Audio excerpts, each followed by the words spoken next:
Hello mga kananay, magandang araw. Ayan, at stress nga talaga ako ngayong araw na to kung ano yung lulutuin ko at anong aming uulamin. Isa pa, talagang medyo kailangan magtipid dahil walang babudgetin.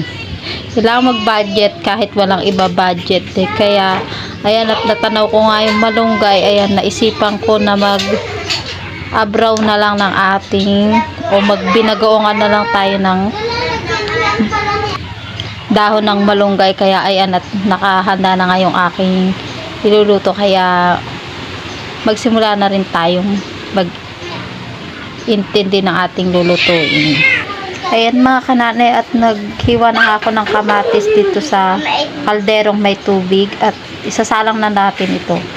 Ayan, at nakasalang na nga mga kananay yung ating tubig, kaya hintay na lang natin habang nga tayo naghihintay kumulo, asikasuhin na rin natin yung ating malunggay.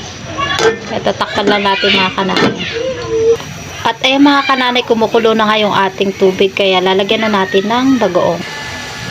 Ayan, at lagyan na natin ng bagoong. At syempre ilalagay na rin natin itong ating hinimay na dahon ng malunggay, at nahugasan ko na rin yung mga kananay, kaya ilalagay na natin. At ayan nga talaga mga kananay, ang kagandahan kapag nandito ka sa probinsya, talagang kahit na wala kang pambili, basta napatingin ka lang at napalingon ka lang sa tumingin ka lang sa paligid, talagang makakadalihensya ka talaga ng pang-ulam niyo, ng pang-ulam. Katulad ko nga po mga kananay, kanina talaga problema talaga ako kung anong uulamin namin.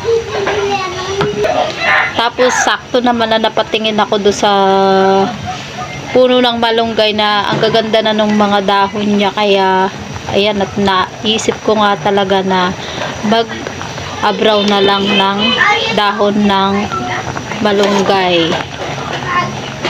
At balik nga tayo sa ating niluluto mga kananay. Takpan lang natin siya at hintayin maluto na. At syempre kailangan ng pampasarap niya mga kananay at pampalasa, kaya ayan, at talagyan ko na nga ng magic sarap. Ang nagpapasarap sa aking lutuin. Ayan, at pwede na nga tayo maging commercial mga kananay. Pwede na tayo maging model. Ayan, at mga kananay, luto na nga yung ating inabraw na malunggay, kaya patayin na natin ang ating kalan. Tignan nyo naman mga kananay kung gaano kasarap, at kung talagang dito lang kayo maamoy nyo kung gaano kabangot. Talagang amoy na amoy yung dahon ng malunggay. Ayan, at napakasimple nga mga kananay yung ating niluto, at ayan, at luto na nga mga kananay. Ayan na ang ating mainit at umuusok pa nga na ating inabraw na dahon ng malunggay. Ayan.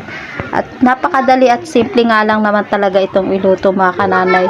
At bukod pa doon ay talaga namang masarap. Ayan, nakikita nyo naman, itsura pa lang talagang napakasarap na. Ayan, at subukan nyo na nga mga kananay.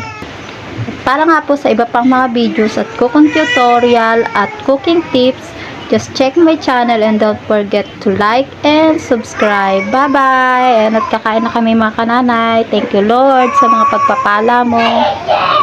God bless mga kananay. Pagpalain po tayo ng ating